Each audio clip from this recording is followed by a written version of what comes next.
Hello, and welcome to Based on Facts, where fiction and superstition meet logic and scientific facts, on WLT 95.7 FM, broadcasting from the Allen County Public Library. My name is Chris Rex, this is my wife Uriah, and today we're going to be talking about how parents are the worst. Yes. And granted, we are talking about some parents, not all parents, so just for you parents out there, of which there are many, do not get offended immediately. We are talking about a subset of parents, namely because we just recently worked an event here in town, the Jurassic Quest exhibit. It was a traveling kind of exhibit, just happened this past weekend at the Memorial Coliseum. They had, I think, 80 different dinosaur specimens out. Life size. Yeah. Huge. A lot of animatronics. It was awesome. It was spectacular. Something I would have died for as a kid. Yeah, this was a great show. Well worth it. And if you want to wear your kids out, take them to this event. And there's a lot of VIP wristband tickets that they offer for kids. Do it. I think it is so worth it. I think it was like $25 maybe for the VIP or something. But yeah, it was worth it. Worth every penny. But anyway, we got the awesome opportunity to work this event, and so we got to see all this awesome stuff for free, which is really cool. Get to have a flashback to our childhoods.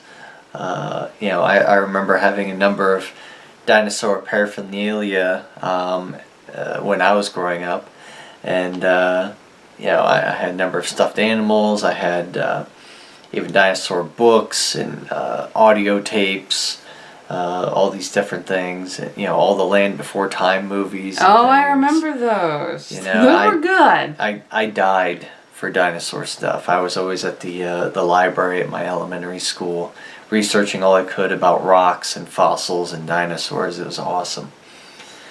But anyway, so it was great being a part of this awesome event. And being able to work the science station at this event, because it's kind of a goal in my life is to be part of everything that is science. so it was awesome to be there and be able to interact with people regarding science. And so basically at the science station, both of us were able to work that station together, which is awesome. Absolutely great of the organizers to allow us to work together like that. And I'm going to give props to us. Normally, I would imagine it's hard for a married couple to work together in an environment like that, where you got to use some really great teamwork under a lot of pressure, fast pace, and yeah, if you live with somebody, it's probably a little bit hard to work with somebody. You see them all the time, they drive you nuts, but you and I actually are a great team. We used to bartend together, and we were fantastic. And we worked this event, and it involved a lot of teamwork, because this booth, to operate properly, to just have it flow very nicely, needed about 3 or 4 people. But that's just not possible for a traveling exhibit.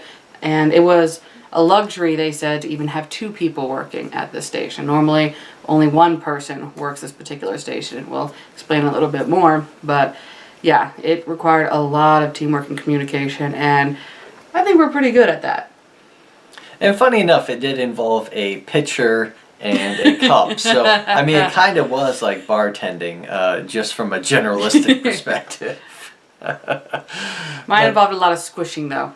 Right. Hers was a bit more physical than mine, I think. So really what the station was is we were making our own fossils. And what they did is that they had a lot of plastic figurines of dinosaur stuff. They had a little plastic raptor claw, teeth. They had little plastic skulls of T-Rex heads and Dilophosaurus heads, Velociraptor heads, and then there was also little trilobites, and there were ammonites and little scorpions and fishies, little fossils. It was a lot of fun. And so the idea is there was a little cup with clay in it, and they would take a plastic figurine and they'd squish it in there to make a mold. And you have to do it just so carefully so they don't mess it up. I mean, these little things are about that big. They're small. And so you had to squish it in, and then you got to pull it out so it looks nice. And then that was pretty much my job, making sure they got in, they got their mold, and then they moved on to him. Yeah, so these, just to clarify, these molds were about the size of a $50 coin for those few people out there who still know what that means. Larger than a quarter, let's say that. Like a sand dollar. Right. A small, sand dollar. And so we took those molds that she created with them, and they came down to my station, which was to say everything else. Okay, so the thing is that it took so long at her station because they had to sit there and label the cup. They pick had to out what they want. They had to sit there and spend a couple minutes picking out what they wanted. You had a big bowl of all different types. Right, so they had to sort through the bowl and decide which particular fossil they wanted to imprint. Take it and then finally imprint it into the clay, and then pry it out of the clay, which was Easier said than done. easier said than done, required some special techniques. And then they finally came to my station, okay, and that's where the magic with chemistry started to happen, where we had some plaster of Paris. Basically I had these cups that I pre-filled with powder, this plaster of Paris powder. Then I mixed a certain amount of water with the powder in order to get them to the right consistency to where we could have it dry in a timely fashion there for the exhibit. So within about 45 minutes, the plaster would be dried, and then they'd be able to take their fossil imprint home with them. Of course, we would recollect the clay, salvage that, recycle it, and be able to serve more patrons. So it was a very interesting process. It took a little bit of optimization on my part as far as trying to get down the right ratio of powder to water. Yeah, because too much or too little, and the plaster either just crumbles or it doesn't set, or it just, there's so many problems that would go on if you really didn't have the right proportions of water and plaster. It really was a chemistry equation. And so luckily we did this event over a period of 2 days. The first day we just kind of flew it by ear because we really didn't know what was going on. Second day we had our methods down and perfected, and I even brought some measuring cups to help my job, adding the perfect amount of water to each cup of plaster. And the day went way more smoothly than it did on Saturday. So Sunday was great. Yeah. Saturday was a little rough. It was a lot of touch and go. But despite, we still did a pretty great job. I was impressed. Right. But that's just because we work so well together. I really think the fact that we can compensate and help pick up the slack in those various areas, it's pretty nice. But what the kids had to do at his station when they were done with mine, they walked over to him and he would hand them a pre-filled cup, and he would add the water himself because, like you said, he had a measurement with the exact right amount of water. He would add in, and he would have them stir it up, and then he would make sure the consistency was right. And then they had to pour it into the mold, get it all smoothed out. And then they would put it on a table. It would sit for 45 minutes, and then they would come back and we'd check it, make sure it was really hard. And then we'd tell them, yep, tear the cup, pop the clay off, and there's your mold. Boom. That's a lot of steps from coming in, picking your stuff, name, mold over here, get your plaster, mix it, pour it, set it over. It's a lot of little things that take a lot of time, and if you have a whole line of people that we got throughout the day, it's a lot for only 2 people to handle. And all of those little steps, everything was so important, or else your little fossil cast would be messed up and you'd have an unhappy parent. So this is when we get into the good parenting versus bad parenting, good example versus bad examples, and just sometimes we had those parents who just came in and that were just the worst. Right. And generally speaking, I would say at least half, I would say a majority of the parents were really pretty considerate, pretty aware of what was going on, actually watch their child. I would say about, we can divide this up into 2 groups. We have one, the parents who were the worst. I'm talking about parents who are rude, who are not considerate of other people around them, whether it's other parents, other children, and us, and just not in a very good mindset for an event like that with so many kids and so much going on. I mean, we don't have kids. Do not let this say, oh, well, if you don't have kids, you don't know what that's like. No, we have nephews, we have nieces, and we have been to outings with them where we have had to supervise and help make sure they're in the right place, that they're being courteous, and we know what it's like to watch a kid. Well, it's different if it's not your kid. I do not buy that at all. Okay, I love my nieces and nephews. I would do anything for them. So I know what it's like to have this small little person who has so much stimuli going on around them. They just want to do everything and they're really excited, and you kind of got to rein them in. I know what that's like. So there are parents two kinds. The ones who are rude and just are not doing a great job, setting a bad example. And then there are the parents who, they're really nice. They're very nice. They're very considerate, and they want to let their kid explore, and they're going to be a little bit hands-off.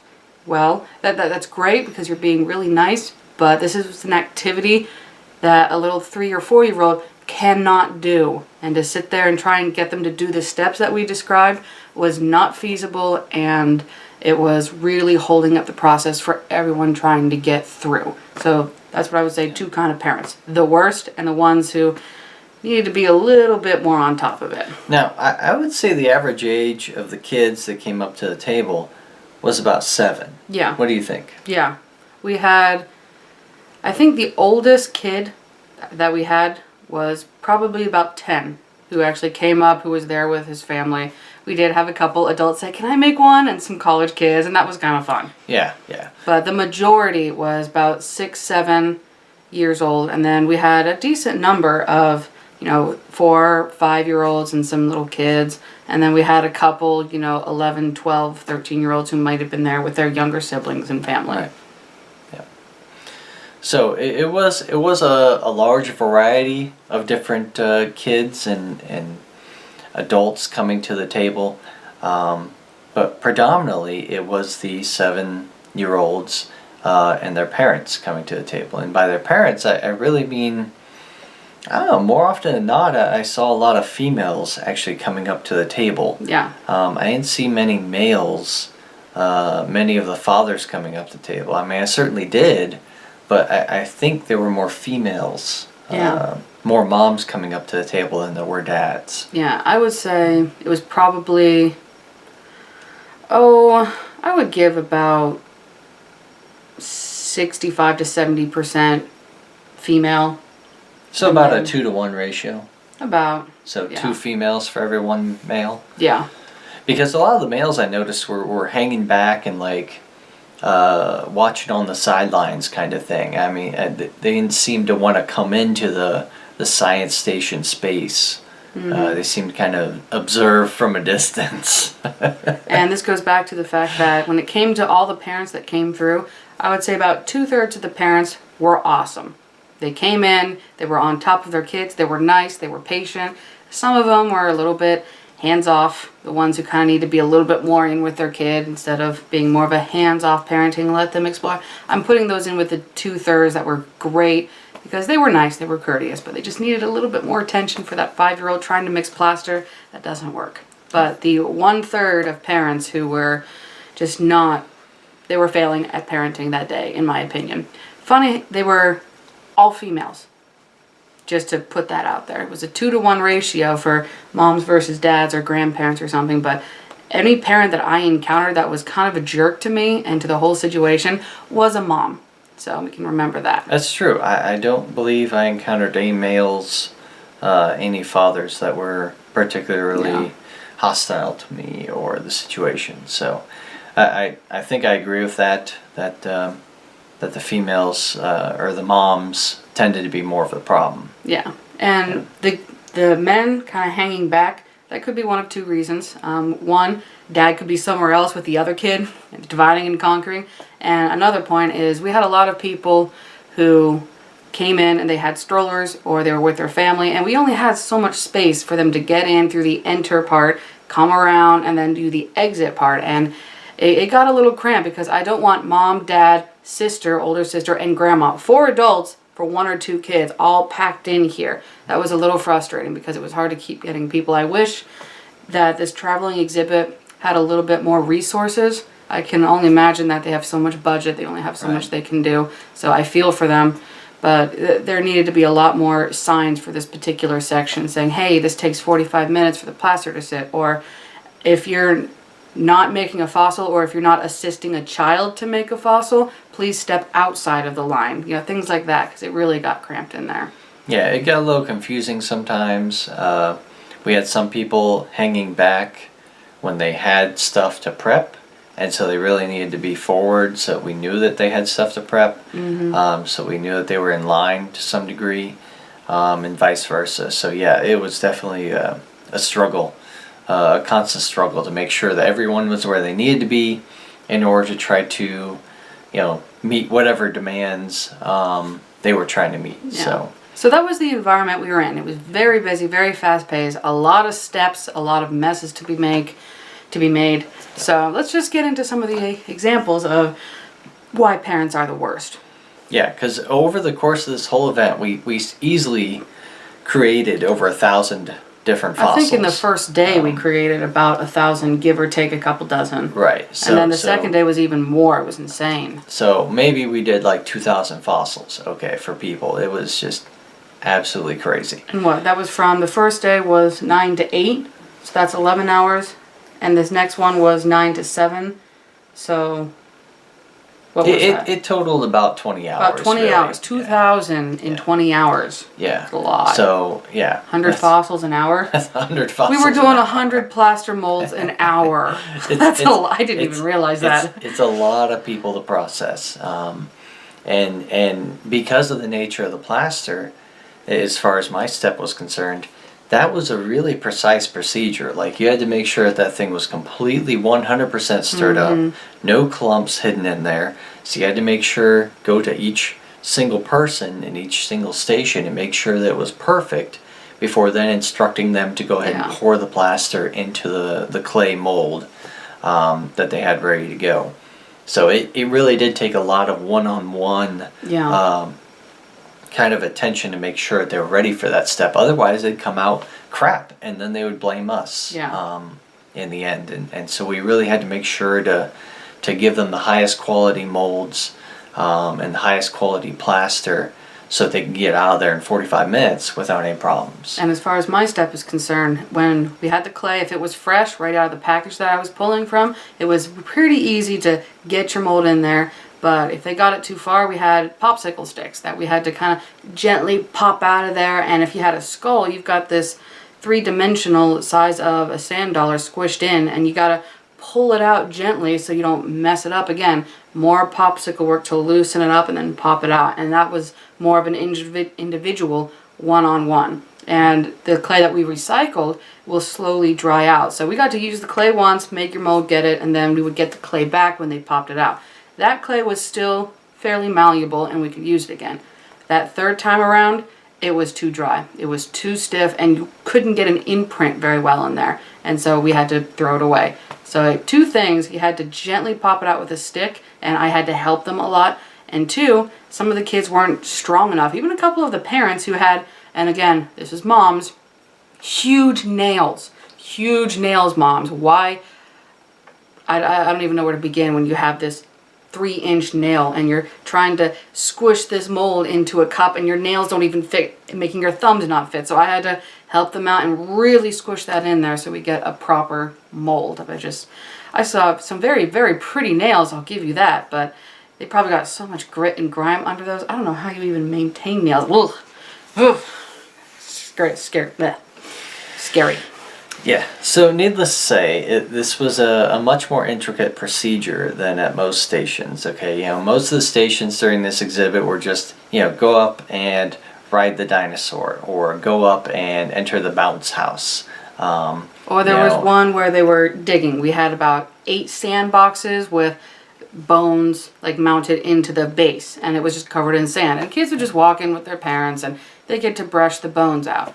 Still, you don't need somebody to be with them and educate them. Right. I think the only other station that may have been as intricate as ours was their excavation. And if you've seen on at stores and stuff, it looks like a little clay cube that is like rock hard, and it comes with a little tiny brush and a little toothpick. You pretty much carve out this clay to find the fossil inside. It takes forever because it is solid stone almost, and you just kind of got to scrape and almost whittle it. So, but again, that's, you pretty much give them the bag and they do it with their parents. no other station needed as much attention as ours. Very intricate. Which is why I was surprising that ours was, barely staffed as it was. Yeah. So it was a little surprising to us, but us being a couple of awesome people, we're tooting our own horn a little bit here. Forgive us. Yeah, because honestly, I thought we were killing it. Yeah. Even when we had imprecise materials, imprecise methods, inexperience. I thought we did pretty well. Yeah. And so it went really well on Sunday when we had a second attempt at it, because we were ready to go. We had a continuous stockpile of stuff. I ran out, but I was still able to keep up. Right. That's the thing, is that the first day we were always running behind, and the second day we were able to keep up. Yeah. And that was the awesome part, because we nailed down our methods. So now that you've seen it from our perspective, it's a lot of pressure and a lot of stuff for us to do to make sure everything comes out just right. Now let's look at it from these parents and kids' perspective. So when you come up to our station, at the very, very beginning of the day, we're not busy because not many people are there. So they come up and we can get them in and out very well. But middle of the day, when it is packed, and there are thousands and thousands of kids and moms and dads there, and grandparents, so many people are there. It was crazy. But there's a line. There's definitely a line that builds up. So when you walk up to this line, yes, it's loud. There's a lot going on. As a parent, you want to make sure you get everything. Kids are crying. Kids are whining. But you find out, oh, this is making fossils. You can come out to the side of this little roped off area and you can see what people are doing and say, hey, do you want to do this? And then they get in line. The longest I think anybody ever waited in line, from to the point where they walked into line to when they could start their mold, I think maybe have been 10 minutes. 15 minutes at the most. I think there may have been 15 10 minutes. I don't know. 15 is a bit much. Because honestly, unfortunately, the way the station was set up, there was only one point that they could get clay. Yeah, and it was only definitely one person start doing here it. and then move this way. Right. So that was really the pinch point predominantly. So I think that's where you start seeing those longer wait times of 10 minutes. For the most part, it wasn't anywhere close to that. No, I think the very longest, if we actually had a really backed up line, the most somebody waited was 10, possibly 15 minutes. I don't think it was 15. I don't think it was quite that high, but that was at its peak. Normally, someone would walk up and they would wait about 5 to 10 minutes. So that's the wait time you're looking at. You're not sitting there for a half hour. You're not sitting there for an hour. Right. The lines to the dinosaur, to the jump houses, and things like that, you were waiting a lot longer for your bouncy house or things like that than in our line. We moved it pretty fast. But, and given the fact that our station was so intricate, it really did require some degree of precision. And so it was much harder to move people through faster. But yet, you know what? We did it, and we did it well, I think. So I think that we did just about the best that we could. And so having people wait at a maximum 10 minutes in her line, when it came to my part of it, pouring the plaster, perfecting it and things, I would say nobody waited longer than 4 minutes for that. Because what they would do, they might wait 10 minutes at the very, very most, and it wasn't a continuous, always 10 minutes. That was at the very most. So they come in here, and then I send them down to him. They have to find an open place at a table so he can see, okay, they've got a mold, I need to bring plaster. They waited at the very max 4 to 5 minutes. And again, if they waited 10 minutes to get their mold, they were waiting about 4 to 5 minutes to get their plaster. They've definitely directly correlated. If they were waiting 5 minutes, 1 or 2 minutes tops to get their plaster, and they were really so point one for these parents, your wait time isn't ridiculous. You're not waiting an hour, half hour, 20 minutes. So I mean, I understand if I have to wait a really long time in line for something, that's step one, wearing down my patience when I'm getting to the station. So, but my point is, parents, you're not waiting that long. There's a lot going on. You didn't wait that long. So, starting off with the crazy parents that we met, they come up and they're doing their thing, and it's very frustrating. We'll start off a little bit nicer with the more hands-off parents, but who are still trying to keep a watch on their kids, but they want they want their little 5-year-old or little 4-year-old to do the experiment because it's for them. I get that, but this is an intricate experiment. Yeah. So you need to do it for them. Right. I have a long line of people, you need to do it for them. And so these parents who sit there, they go, well, squish it in, squish your mold in, pick out your mold. Can you write your name? Try and write your name. She's 4 and 5. She's probably only just learning how to write her name, and yet she's got a pen and you're letting her write her name super slow on this cup. I have a lot of people waiting. This is why our lines were at the very most 10 minutes just to get to my stations, because parents, they were letting their small children take forever to write their name. And then on top of that, they had to take 3 minutes just to pick out the mold they wanted. Right. And they were picking, and then, I'm sorry, but as a parent, you cannot hand a 5-year-old 5 different molds and say, well, which one do you want? What's your favorite? Which one? Which one do you want? The kid just like, I like them all dinosaurs. That's all they're doing.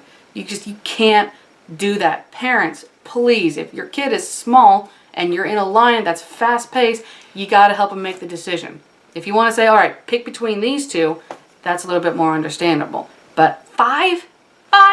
You should understand that your kid is young and has difficulty making decisions. Yeah.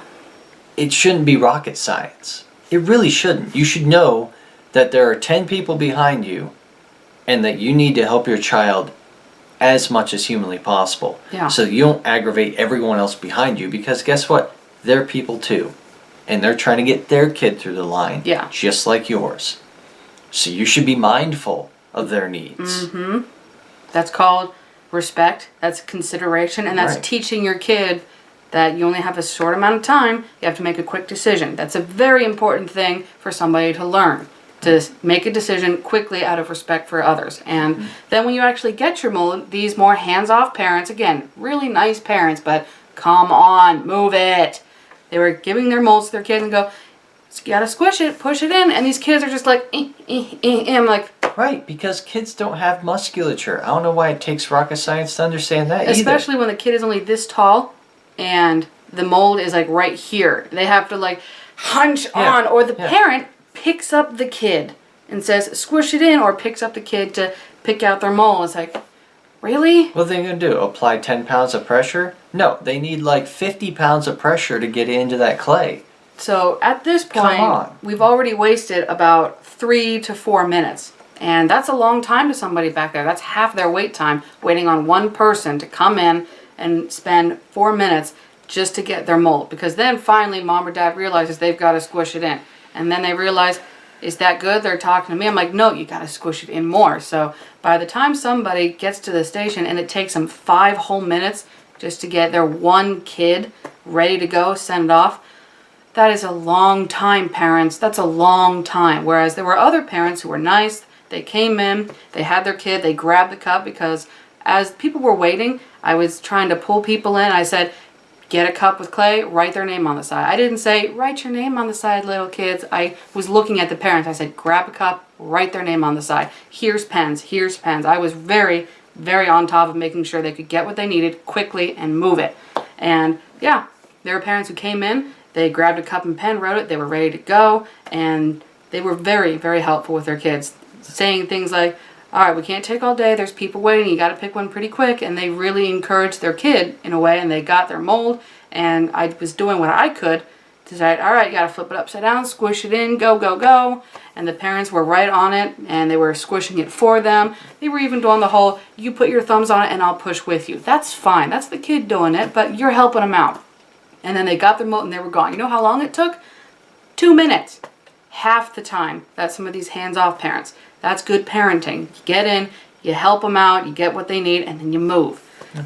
So that was my issue. Parents, I love that you want your kids to be experiencing it. I love that you want to have your kids do it, be empowering, but your kids 4 or 5, they don't know what empowerment is. It's just ridiculous. So certainly have them play a role and participate, but you have to realize that you're going to be doing most of the heavy lifting. Yeah. Because they're 6 years old. They're not able to apply enough pressure or put a fossil in the right orientation to get the kind of fossil they actually want. And they're not out of the clay. And they're not going to be able to pick one out. not going to be able to even pick one out in You gotta time. help them at every step of the way. That's what a parent is. Yeah. Is you have to be receptive to your child's needs and accommodate accordingly. So, yeah, you have to be able to sit there and lead them through it. And I relied a lot on parents to do this. Like I said, I was looking at them. I said, get a cup, get their name on it. And then when they actually got the mold, I said, grab a popsicle stick. They were laid out everywhere. I'm like, just use the stick to kind of gently ease it out, because the very longest it took me to pop one out of the clay was about, I'd say 35 seconds. And that's a long time if you really count it out. But some of them were squished in there, really stuck because they got pushed in too far. And I had to kind of finagle it. But if I'm a pro at one thing, it is popping molds out of clay. Whoopee. The one thing I'm a pro at now. Anyway, but the point is that one type of parent, awesome, gets it in, lets them play a role, but does 90% of the work, which is what you needed. Second kind, no. Hands off, they were only doing 20% of the work, which made me do the other 70% of the work that needed to be done, and it took forever. And then we had the parent that was rude. Actually, there's one more kind of parent. I'll get to the rude parent next. But then there was oblivious parents. Right. And we'll talk about the family that comes in and the oldest sibling walks up with 4 kids. And these kids have to be 3 or 4. One girl, 4 little boys. Rambunctious. Cute kids, but rambunctious. And she just walks up here with 4 kids as I'm waving it. I said, I take 1, I can take 2, I can take 1, 2. They just walk up and swarm.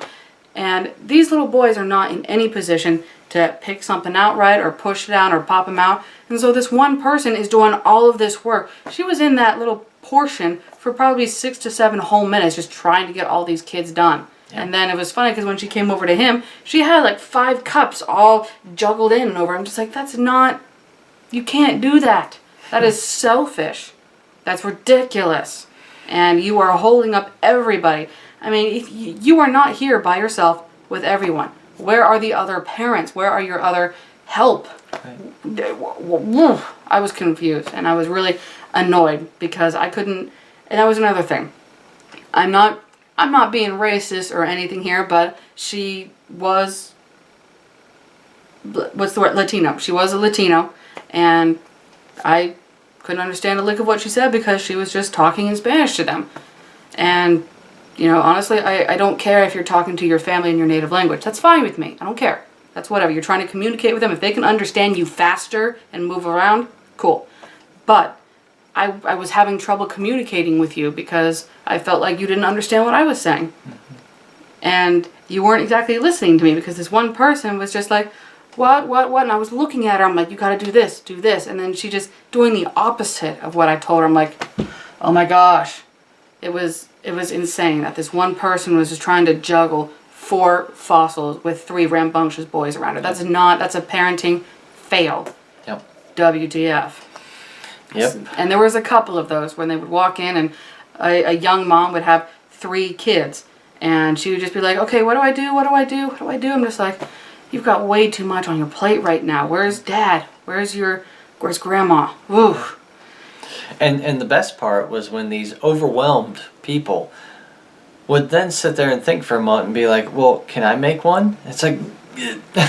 What kills me is that, yes, the parents were allowed to make one. Anyone was allowed to make one. But it's when I would have everything ready and they would be with him. And then they would sit there and like, well, can I make one? And then they would cut in front of somebody else and they would grab it and do it real quick. That was just, again, that's a parenting fail. That is inconsiderate. That is selfish. You just cut in front of somebody, a little kid, and you just jammed up the whole line. And I'm just, who does that? Yeah, if you wanted fries with your order, would you cut in front of somebody to add fries to your order after you've already placed the order and paid for the order? Yeah. No, you wouldn't, because you need to start a new order. Yeah. That's not my problem. That's your problem. Okay, that's stupid to think that you can cut in line because you think after the fact that you have a right to do that. You don't. You need to follow the rules and go to the back of the line just like everyone else. There is no difference at this particular event with the science station at Jurassic West.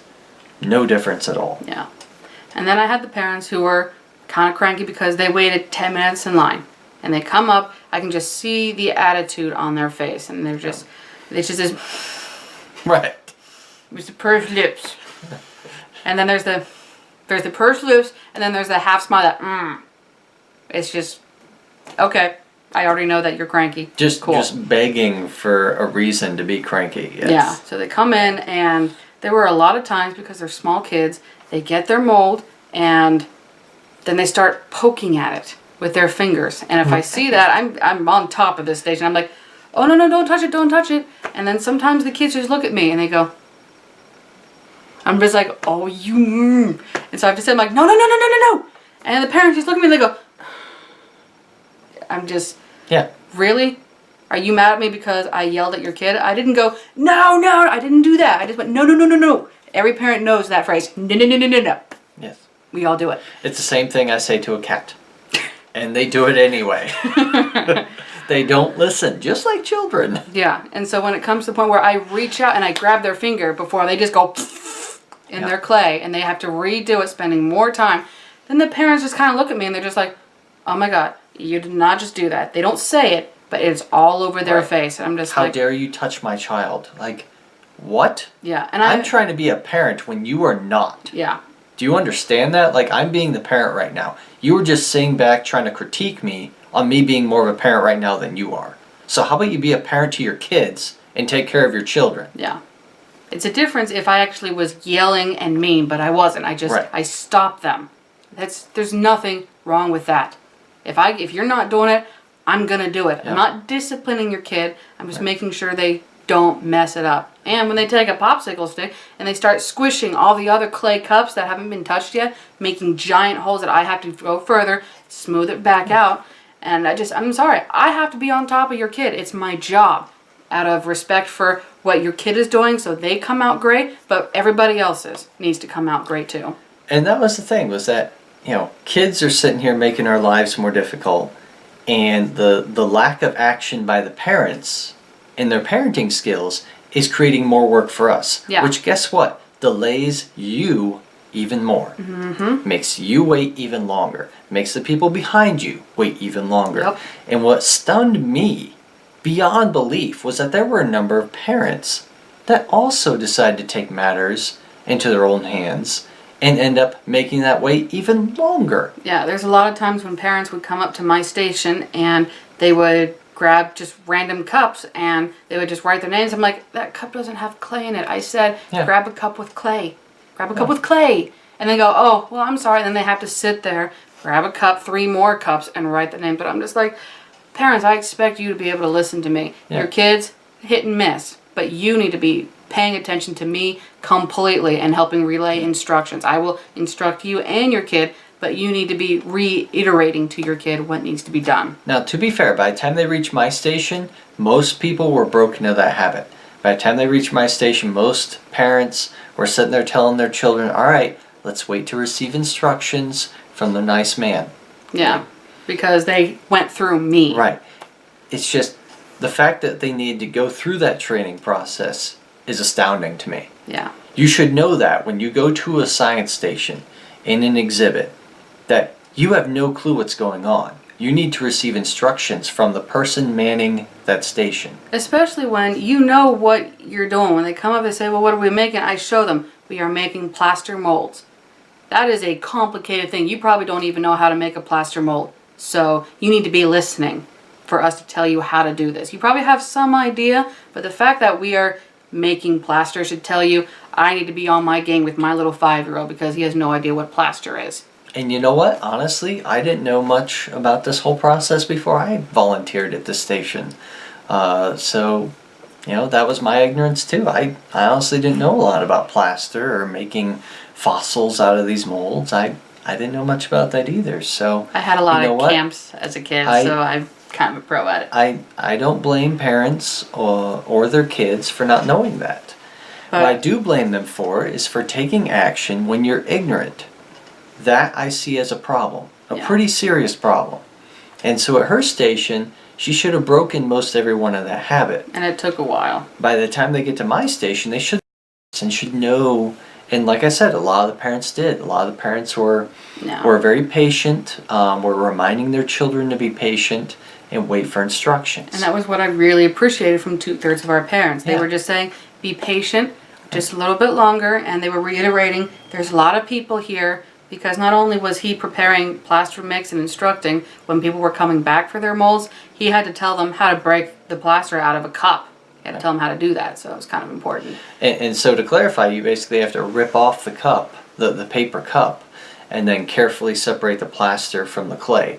Yeah. But that's supposing that the plaster is ready to come out of the clay. So he's got to make sure it's ready. Right. So it really required me at that station as well. So I was trying to do two different things at once, essentially, and kind of bounce back and forth, which resulted in the 4-minute wait time or whatever maximum. But you know what? That was just way too long for some parents. This one parent, okay, there's this one example that was the worst example I saw all. Okay, before you move on to that, we'll move on to the resulting of your station. So just to wrap up mine with how parents were, just starting with me, they either were very hands-off or they came in and you could see it on their face that they were very rude. They would be very, very hostile if I corrected their child or prevented a very bad accident, or they would come up and be just... That was another one I got, when they would come in and after they waited 5 to 10 minutes, they would sit there and I would explain to them and they'd be like... The huffy ones. Yeah, we had the pursed lips and the huff and sires. Yep. And then you finally got them in. And so after all of that, now came the next step and even further agitation of how parents are the worst. Right. And so this one particular parent went up to my table.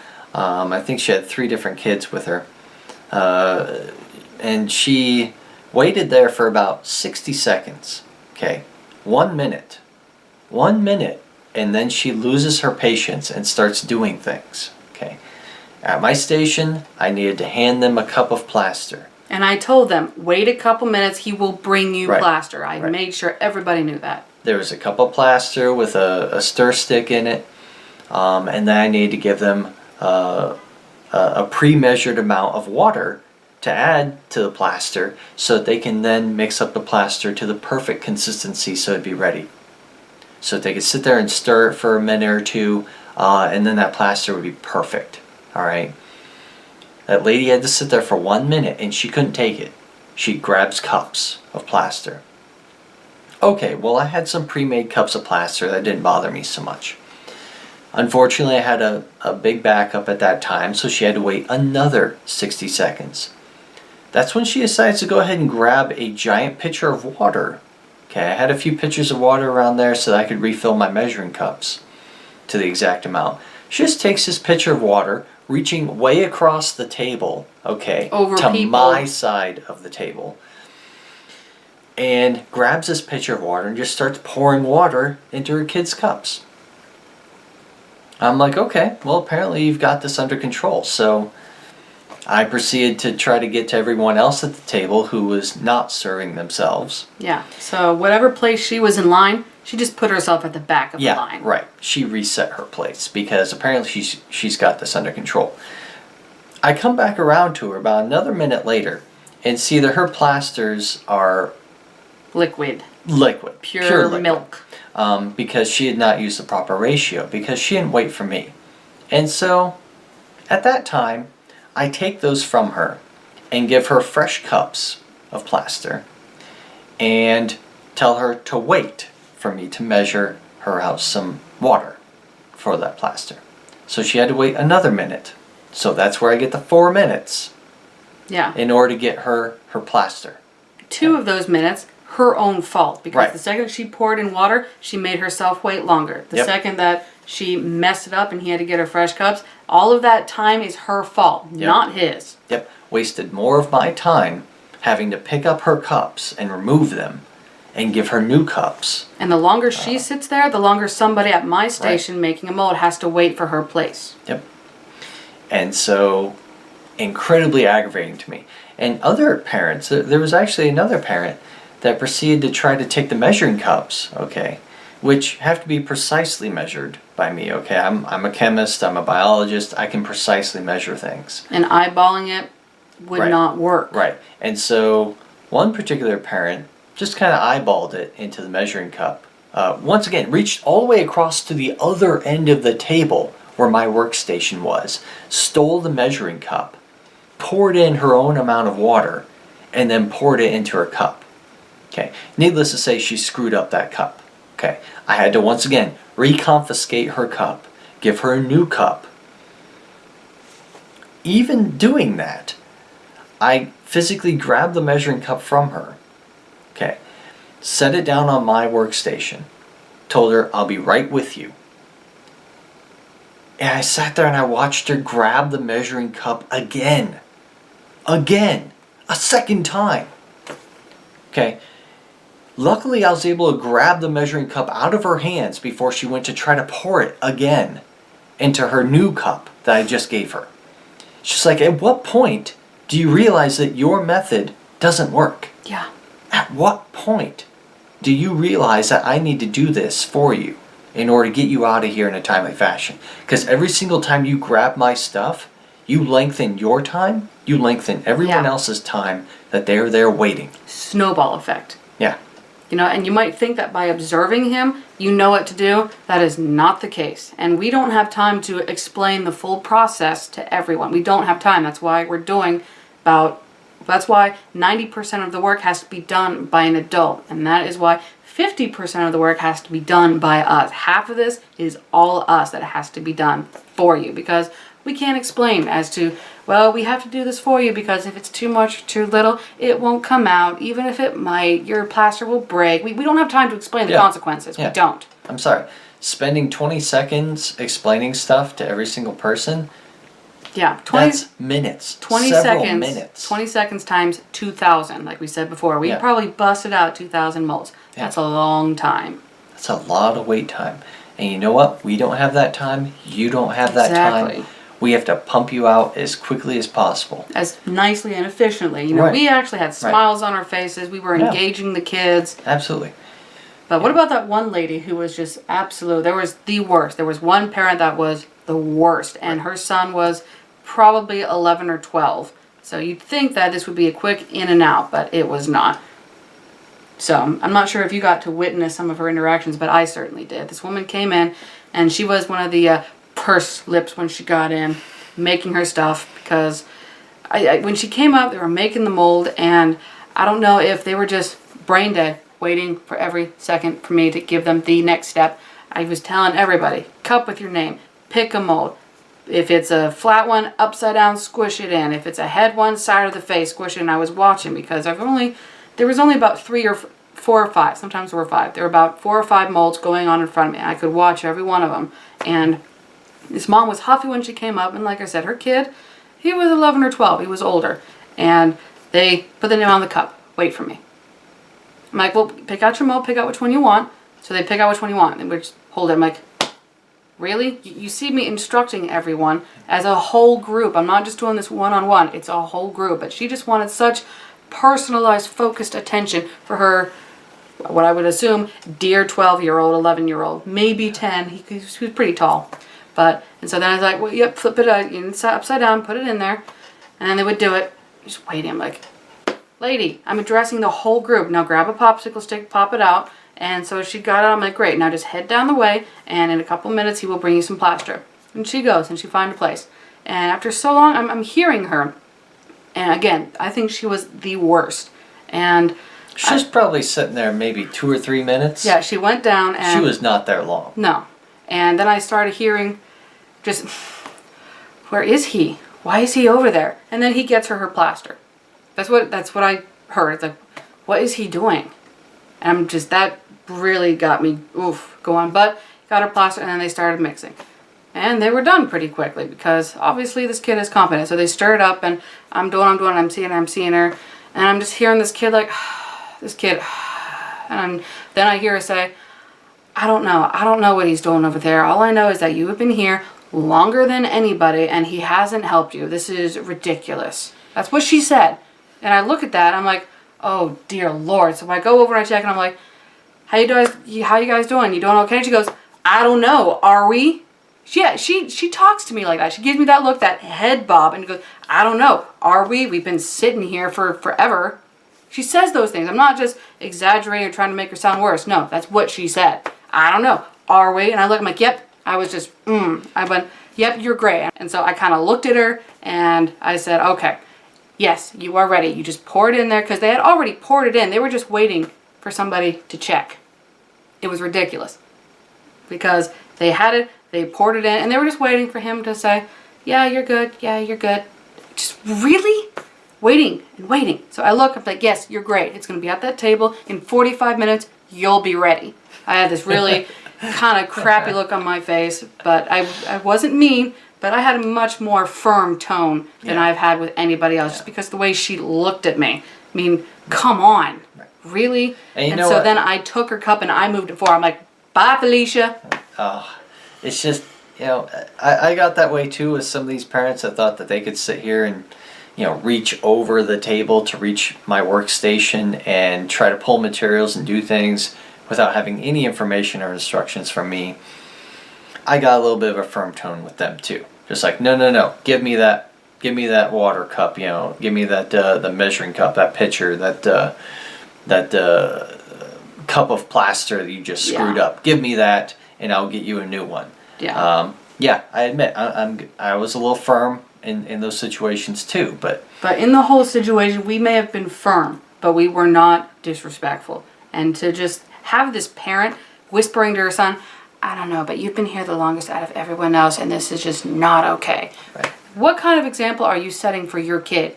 You weren't waiting that long. And how do I know? Because I know how long it takes for someone to make a mold, how it gets through that line for his section and out the door. Yeah. You weren't sitting there that long. And to be just whispering that poison in your kid's ear, it's like you are raising him to be the most entitled, selfish little monster. Yeah.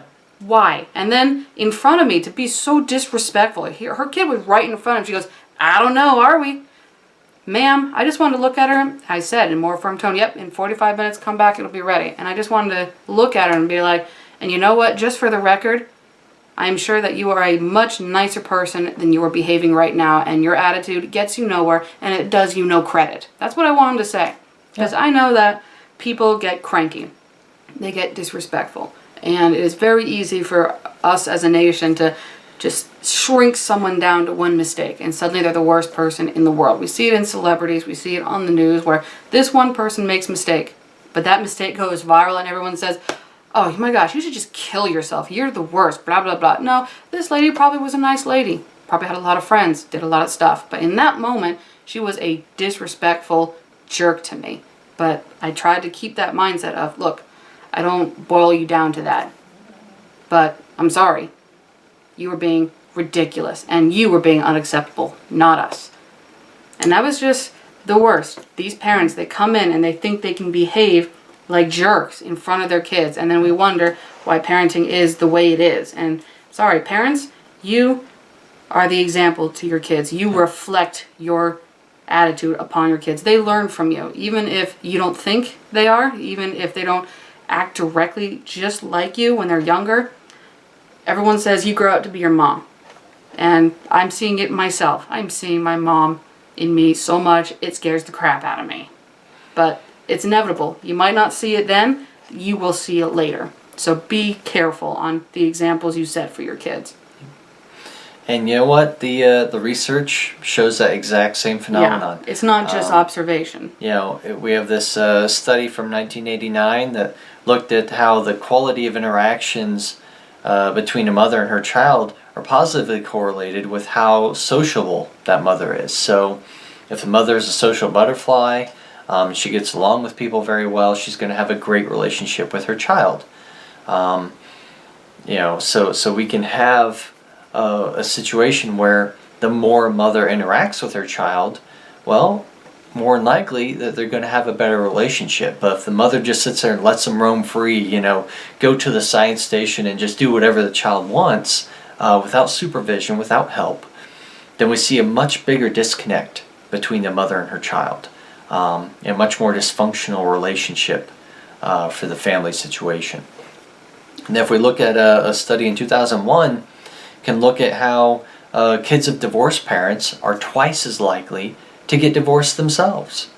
Okay, and it's even worse if the parents were actually not conflicting much right before the divorce.